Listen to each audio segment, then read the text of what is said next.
In the town of Ravenbrook, the nights were gentle and predictable. Streetlights hummed softly along the cul-de-sacs. Porch lamps flickered against the stillness, and the air always smelled faintly of pine and chimney smoke. It was the kind of suburban place where nothing truly bad was supposed to happen, where people still trusted the quiet. Until the night Clara Jennings never came home. It was October 21st, 1996.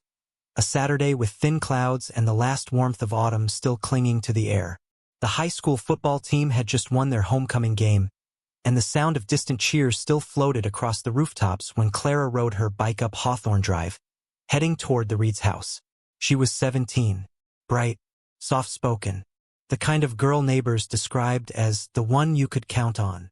She was saving money for college by babysitting around town, and the Reeds' 2 children, Oliver, age 8, and Sophie, age 5, adored her. Clara had babysat for them twice before. That night was supposed to be just another quiet evening. It wasn't. The Reeds left around 7:30, dinner reservations and a movie downtown. Clara tucked the kids in early, read Goodnight Moon, and stayed downstairs doing homework. She'd packed her own small cassette player and a notebook for school. At 9:12 p.m., Mrs. Reed called to check in. Everything sounded normal. Clara said the kids were asleep, and she'd locked the doors. At 9:41 p.m., another call came in. But this time it wasn't Mrs. Reed calling. It was Clara. "Mrs. Reed? I think there's someone outside."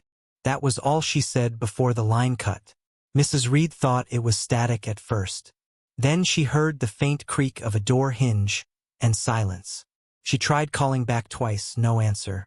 They rushed home immediately. When they arrived at 10:06 p.m., the front door was unlocked. The back porch light was on. Both children were asleep upstairs, safe and unaware. But Clara was gone. By midnight, police cars lined Hawthorne Drive. Neighbors stood in clusters under the yellow streetlights, whispering. The last person to have seen her was Mr. Howard, who lived across the street. He remembered a girl's bike leaning against the mailbox around 9:30. Then nothing. The next morning, volunteers gathered at the Ravenbrook Community Center to search. They combed through nearby woods, the creek, and the trails behind the middle school. Flyers went up on every telephone pole by noon. Missing. Clara Jennings, 17. Last seen October 21st, 1996. Her photo, brown hair, blue eyes, the faintest smile, soon filled every window in town. For days, the police found nothing. No sign of struggle. No prints. No witnesses. Her bicycle was discovered 2 streets away, lying neatly against a chain-link fence. Not thrown, not damaged, just left there. The chief investigator, Detective Paul Ellery, told the local paper it was one of the strangest vanishings he'd seen in 20 years. He was right. Clara lived with her mother, Margaret Jennings, in a small white house on Crescent Hill Road, near the edge of town. Her father had passed away when she was 9. A quiet man, a postal worker. Since then, Margaret and Clara had been each other's whole world. After the disappearance, the Jennings home became a kind of museum of frozen time. The police had searched it, yes, her room, her desk, her diary. But nothing stood out. They'd returned her belongings weeks later, declaring there were no clues of significance.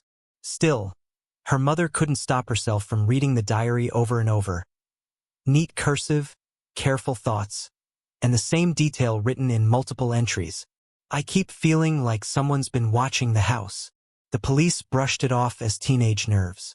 Margaret didn't. She kept the diary in the top drawer of Clara's nightstand, right beside her daughter's silver bracelet and a stack of Polaroids. Over time, it became harder to keep looking and harder not to. Ravenbrook changed after that night. The Reeds sold their home and moved out of state. The local paper stopped running updates after a year. Families started locking their doors again. The only person who never left, never gave up, was Margaret. Every October, she placed a candle in the window. Every October, she whispered the same thing to the night. "I know you're out there somewhere."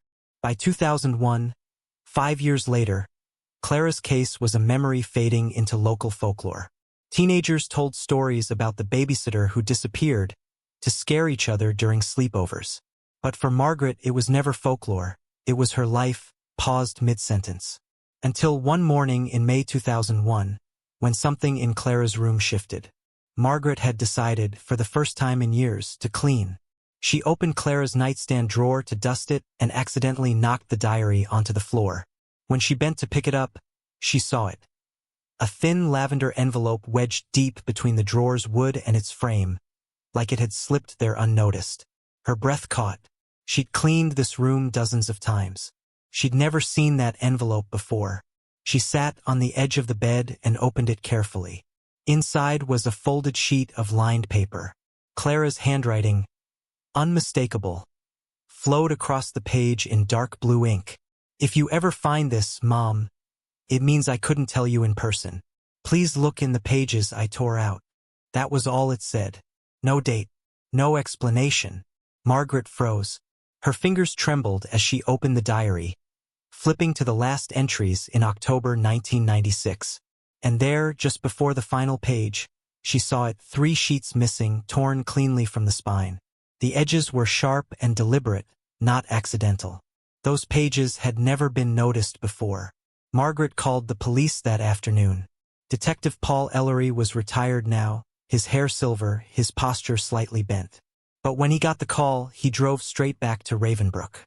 He still carried a guilt he'd never confessed aloud, that he'd let Clara's case fade away. He met Margaret in her kitchen, where the diary and lavender note lay open under the light. "You're certain this wasn't here before?" he asked quietly. "I'm sure," she said. "I've looked through that drawer 100 times. The handwriting, it's hers." "Yes. And you've never found those missing pages?" "No. I didn't even know they were gone." Ellery nodded, staring at the torn edges. The message, "Look in the pages I tore out," felt both haunting and deliberate. If Clara had hidden that note, what had she written in the pages she removed? And where could they be? He bagged the envelope for evidence. But inside, a quiet unease settled in his chest. The feeling that someone, somewhere, had meant for this note to be found now. Not then. 2 days later, Ellery visited the police archives. A gray building that smelled of dust and paper. He signed out the old evidence box from 1996 marked Jennings. C. Missing person. Inside were faded photographs, interviews, and, oddly, a VHS tape labeled Reed Residence, October 96. He didn't remember seeing that before. He borrowed a player from the records room and hit play. The tape opened on static, then the grainy image of the Reeds' living room. Toys scattered on the floor. A lamp flickering in the corner. The timestamp read 9:23 p.m. The angle suggested the camcorder had been left running on the kitchen counter. For 2 full minutes, nothing happened. Then, faintly, Clara walked into frame. She looked distracted, glancing toward the back window, brushing her hair from her face. She picked up her diary from the coffee table, opened it briefly, then set it down beside a small piece of lavender paper. She hesitated, as if she heard something. Her eyes shifted toward the porch door, and then she looked straight at the camera. Her lips parted slightly, like she was about to speak, but the tape cut out. Black screen. End. Ellery sat back in silence. It wasn't fear he felt. It was the terrible weight of recognition. Whatever Clara had seen that night, she'd expected someone to find this later. Someone like him. The next day, Ellery revisited Mr. Howard, the neighbor who'd last seen Clara. He was older now, his eyesight dim, his house full of ticking clocks. "You saw her outside that night?" Ellery asked. "Yes. Around 9:30, standing by the Reed's mailbox. She was looking down the road like she was waiting for someone." "Did she wave?" "No, I don't think so. But a car passed by, dark blue sedan. Slowed down near her. Didn't stop. Just slowed." He paused, rubbing his temples. "Funny thing is," he said, "I saw that same car again the next morning. Same spot. Parked for a while. No one inside. Then it drove off." He hadn't mentioned that in his original statement. When Ellery asked why, Mr. Howard only said, because no one ever asked about the next morning. 2 weeks later, a maintenance worker at the Ravenbrook Police Department found something strange. While cleaning out the same evidence locker Ellery had used, he noticed a small torn envelope lodged behind the metal shelving. On the front, in faded ink, were 3 words: "Don't forget me." Inside, a scrap of notebook paper, faded handwriting. The top line read, "It wasn't." And then the paper ended, torn jaggedly, as if ripped mid-sentence. The ink matched the lavender note. So did the handwriting. But the envelope itself? Postmarked October 23, 1996, 2 days after Clara vanished. That night, Ellery sat in his car outside the Jennings home, staring at the glow of the candle in the window. He couldn't shake the feeling that the missing pages, and whatever Clara had written, were somewhere close. Maybe hidden. Maybe in plain sight. Margaret, meanwhile, sat at the kitchen table, tracing her daughter's handwriting with her fingertips. The words from the lavender note echoed in her mind like a whisper she couldn't escape. "Please look in the pages I tore out." Somewhere, those pages waited. Somewhere, the babysitter who never returned had left her truth. Not in her diary, but in what she chose to remove from it. The town of Ravenbrook slept that night as it always did, soft rain against the windows, streetlights buzzing. The same calm as every other autumn night. But for the first time in 5 years, the story of Clara Jennings stirred again. A missing girl, a torn diary, a secret that refused to stay hidden. The babysitter who never returned was speaking once more, through the pages she left behind. The lavender envelope changed everything. For 5 years, Clara Jennings had been just another missing person in the archives of Ravenbrook's small-town police department. But now that single note, "Please look in the pages I tore out," reopened every wound, every question, every sleepless night. Detective Paul Ellery felt the pull immediately. He told himself it was about closure, about giving the Jennings family something resembling peace.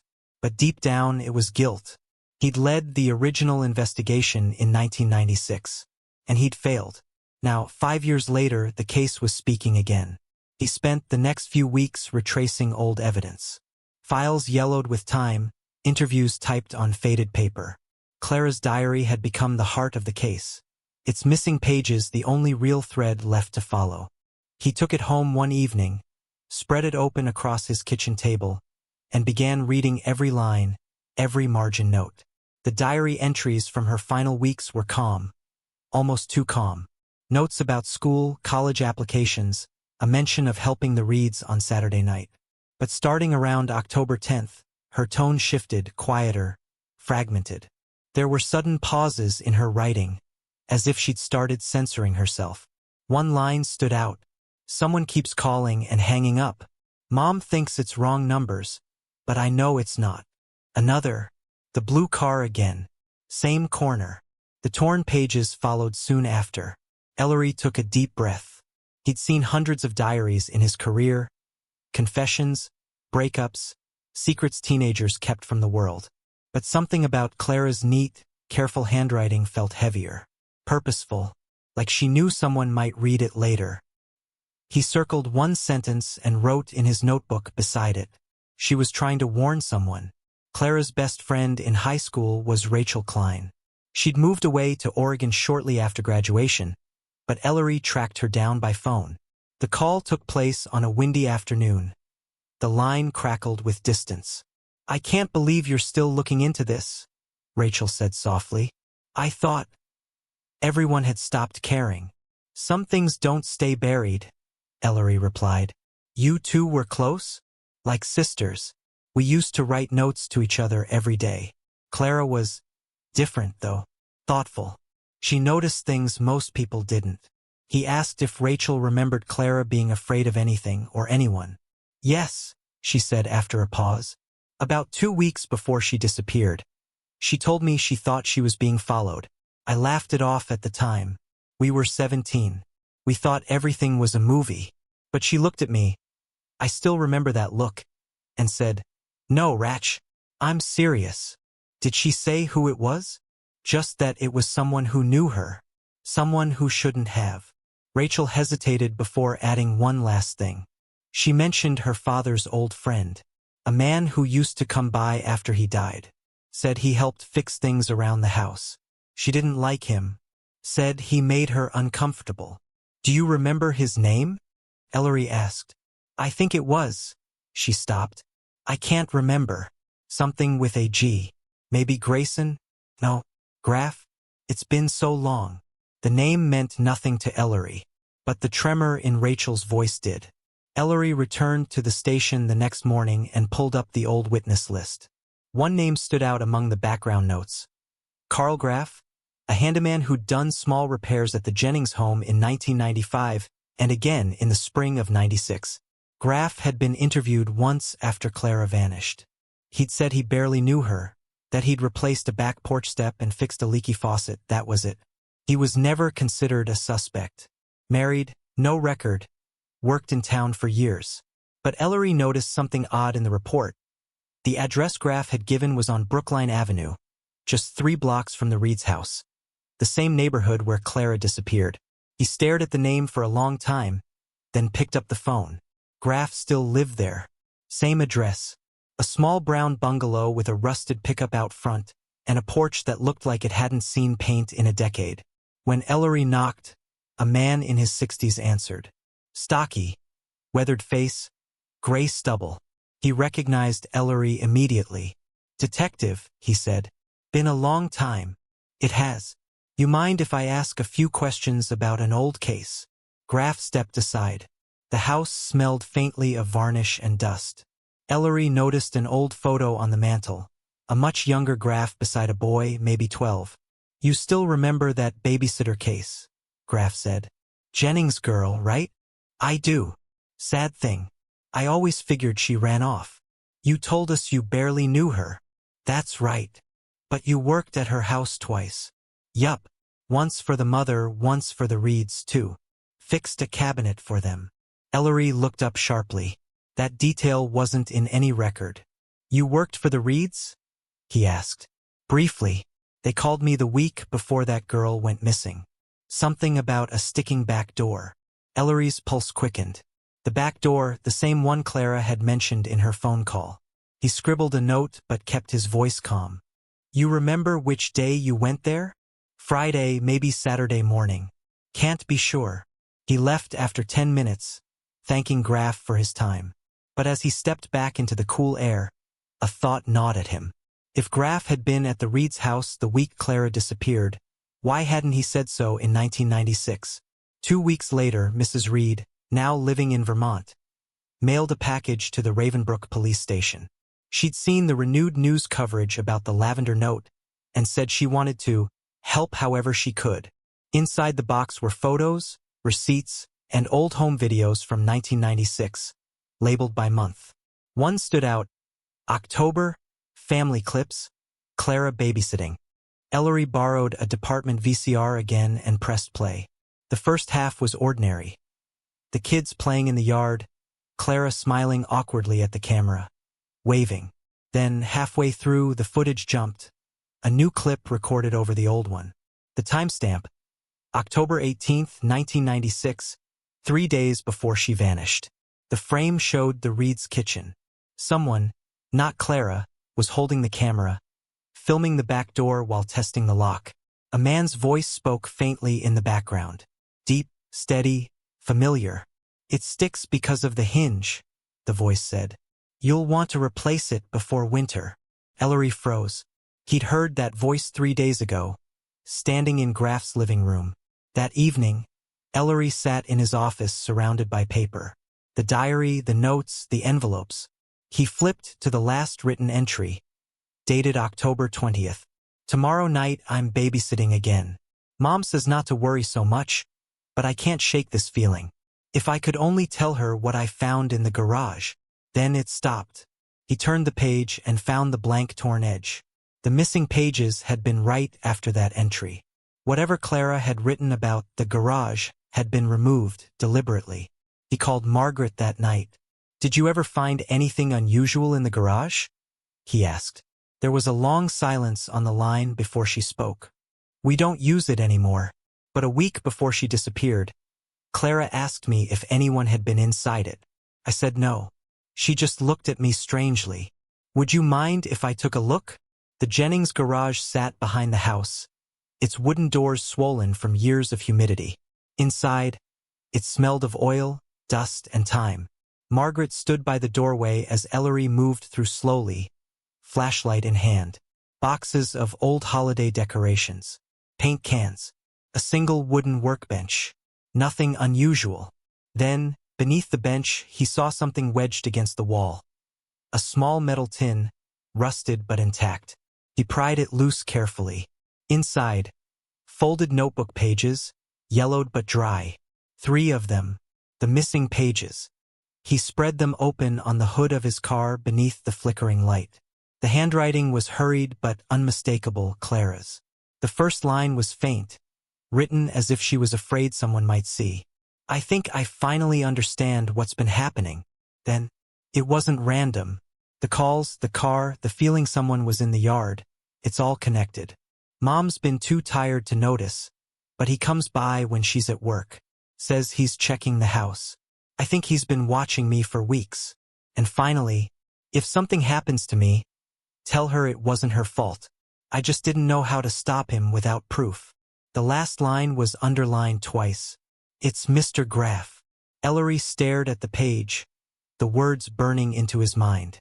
It was all there, the missing truth. He folded the pages carefully, knowing what came next wouldn't be easy. 2 nights later, he returned to Brookline Avenue. Graff was outside, loading something into the back of his pickup. A coil of wire, a toolbox, nothing unusual. When he saw Ellery, his expression flickered. Detective. Something new. You could say that, Ellery replied. Mind if we talk inside? They sat in the same dim living room. The old photograph still rested on the mantel, Graff and a boy. Ellery nodded toward it. Your son? Yeah. Haven't seen him in years. Ellery opened his briefcase and placed the 3 folded pages on the coffee table. Recognize the handwriting? Graff's jaw tightened. He didn't answer. These were hidden in the Jennings garage, Ellery continued. She wrote them the night before she disappeared. You were at the Reed's house that week, working on the same door she called about. You never told us that. Silence. You had access to both houses. You knew her mother's schedule. You were the one fixing the back porch. She was scared of you, Mr. Graff. The older man's eyes narrowed, a flash of something between anger and exhaustion crossing his face. You think I hurt her? He said quietly. You think I think you were the last person she saw. Graff stood, pacing slowly. Then he whispered something Ellery almost didn't catch. I didn't mean for it to happen. The words hung in the air like static. What followed came out in fragments, broken pieces of a truth buried too long. Graff had been helping Margaret around the house after her husband's death. Mowing the lawn, small repairs, kindness that blurred into something else. He'd started watching Clara, talking to her more than he should. She'd pulled away, told him to stop coming by. He hadn't listened. That night, he'd gone to the Reed's house after dark, claiming he was checking the repaired door. He'd seen her through the kitchen window, thought she'd talk to him, explain why she'd been distant. But she panicked. There was an argument on the porch. He tried to stop her from leaving. She fell, hit her head. He froze. In his panic, he'd placed her in his truck and driven toward the lake, telling himself she was still breathing, that he'd get help. But she wasn't. He left her by the old boat ramp and never went back. He'd torn the diary pages before the police arrived, afraid they'd lead to him. He hid them in the garage the next morning under the pretense of checking the roof. The lavender note? He found it while helping Margaret clean. Realized she'd hidden it for safety, and slipped it deeper into the drawer to keep it unseen. For years, he convinced himself it had been an accident. For years, he slept. Until now. They found Clara's remains 2 days later, near Hartley Lake, buried under shallow earth behind a line of birch trees. Her silver bracelet still clung to her wrist, the same one her mother had polished every Christmas, waiting for her to return. The coroner confirmed the injury was consistent with a fall. But it didn't matter anymore. The silence had finally broken.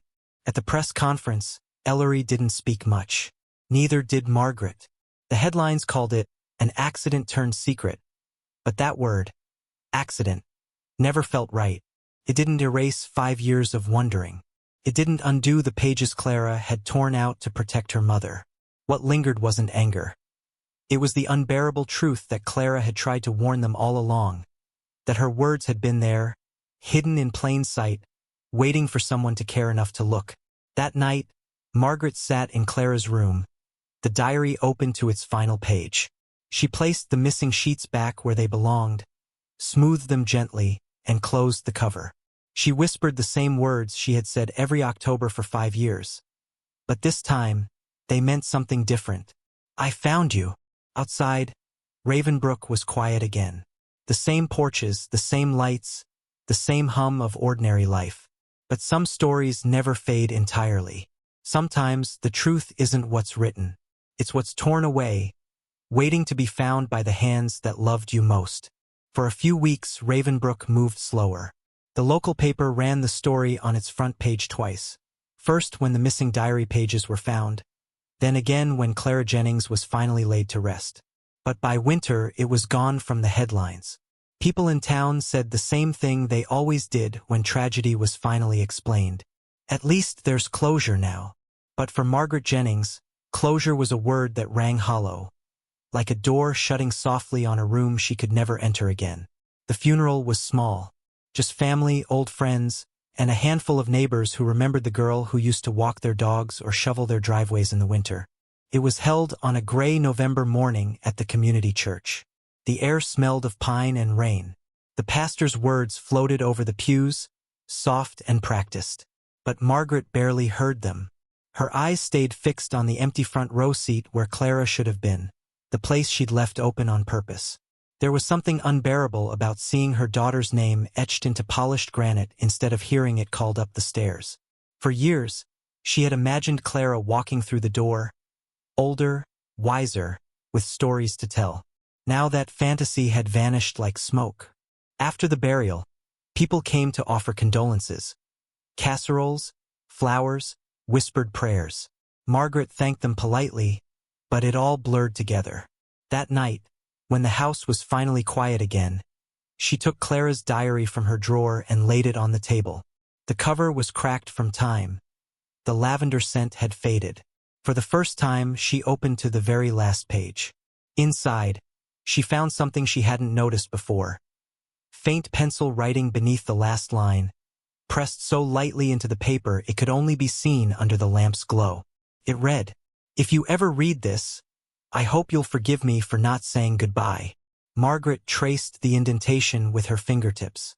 It wasn't an explanation. It wasn't justice. But it was hers. And that night, for the first time in 5 years, she cried without trying to stop herself. Detective Paul Ellery stayed on the case file for another month, finalizing reports, closing documentation, preparing statements for the district attorney's office. Graff's confession had been enough to bring charges of involuntary manslaughter, though no trial would come. 2 weeks after his arrest, Graff was found dead in his cell. Apparent suicide. There were no notes, no explanations, no final words. Just an old photograph of him and his son tucked inside his jacket pocket. Ellery didn't feel satisfaction, only exhaustion. The kind that comes when truth finally surfaces but brings no comfort with it. In his notebook, the same one he'd used during the first investigation, he wrote one last entry under Clara's name. Sometimes the answers don't heal what the silence broke. He closed the file that afternoon and slid it into the evidence cabinet. But when he reached to turn off the office light, he hesitated, then took the diary from the shelf and read a few lines aloud. "Someone keeps calling and hanging up. Mom thinks it's wrong numbers, but I know it's not." He exhaled softly. Even after all these years, the words still carried weight. He looked around the empty station, the hum of the vending machine the only sound, and whispered, "I'm sorry, Clara." Then he placed the diary into the evidence bag, sealed, preserved, and ready for the archives, knowing it would likely never be opened again. In late spring, Rachel Klein returned to Ravenbrook for the first time in years. She parked across from the Jennings house, the same one where she and Clara had spent summer afternoons painting their nails on the porch steps, talking about colleges and the world beyond their small town. It looked smaller now, quieter. Margaret invited her in. The house still smelled faintly of lilacs and lemon polish. They sat at the kitchen table, two women connected by a ghost. "I keep thinking about that night," Rachel said softly. "She called me before she went to babysit, said she had something to tell me, but the line kept cutting out." "You couldn't have known," Margaret said. "Still," Rachel whispered, "if I'd just driven over." They sat in silence for a long time. Then Margaret reached into a small box beside her chair and took out a folded piece of paper. "I think she meant this for you," she said. It was one of the missing diary pages, copied by hand before turning the original over to the police. Rachel unfolded it slowly. "If something happens to me, tell her it wasn't her fault." The words blurred as tears filled her eyes. She pressed the paper to her chest. "She always worried about everyone else," Rachel murmured. "Even then." "Yes," Margaret said quietly. "Even then." That summer, Detective Ellery received one final item from evidence processing, the VHS tape recovered from the Reed's basement. He'd seen it before, during the case, but this copy had been restored and digitized for clarity. The department wanted to preserve it for archival purposes. But before sealing it away, Ellery watched it one last time. The footage flickered on his laptop, the Reed's kitchen, mid-October 1996. Clara sat at the counter, helping the children with their homework. She looked calm, focused. Every so often, she glanced toward the back door. The same door graph had repaired. Then, just before the recording cut off, she looked directly into the camera, unaware it was running, and smiled faintly. It wasn't a posed smile. It was the kind you give when you think no one's looking. He paused the frame there. For a long moment, the screen held that expression. Innocent, alive, unknowing. Ellery leaned back, whispering almost to himself, "That's how she should be remembered." He closed the laptop. By the next autumn, the Jennings house had been sold. Margaret moved to her sister's place in Maine, bringing only a few boxes. Some photos, the diary, and a framed picture of Clara at age 10, standing in front of a snowman. The new owners painted the porch and fixed the roof. They never knew its story. But on quiet nights, neighbors swore they still saw the faint glow of a bedroom light flicker upstairs, as if someone were reading by the window. They said the air carried a trace of lavender after the rain. 3 months after she left Ravenbrook, Margaret received an envelope with no return address. Inside was a single sheet of paper, handwritten in careful, slanted script. "Mrs. Jennings, I don't expect forgiveness. I don't even expect understanding. What I did was wrong. Every day since, I've seen her face. The fear, the fall, the silence that followed. I told myself it was an accident. But accidents don't happen twice. First the harm, then the hiding. I kept the diary pages because I couldn't face what they said. I thought if I buried them, the truth would stay buried too. I'm leaving this letter with someone I trust to mail after I'm gone. I just needed you to know. She fought to protect you, not from me, but from the truth that I was too cowardly to face. She was brave in a way I never was. C.G. Margaret read it twice before folding it back into the envelope. She didn't cry. She didn't forgive him. But she whispered softly, "Thank you for telling the truth," and placed the letter in the diary, where all of Clara's words now rested together. Years later, the diary would become part of a small local exhibit at the Ravenbrook Historical Society, a display on unsolved mysteries and memory. It sat behind glass, open to the page that started it all. "Please look in the pages I tore out." Visitors often paused there, reading the sentence again and again, some assuming it was a poetic line, others understanding its weight. Beneath the display case, a small placard read, "Diary of Clara Jennings, 1979 to 1996. Recovered 2001. Donated by her mother." Few noticed the faint engraving at the bottom corner of the placard, an edition requested by Margaret before the exhibit opened. It read, "Sometimes, what's missing tells the truth."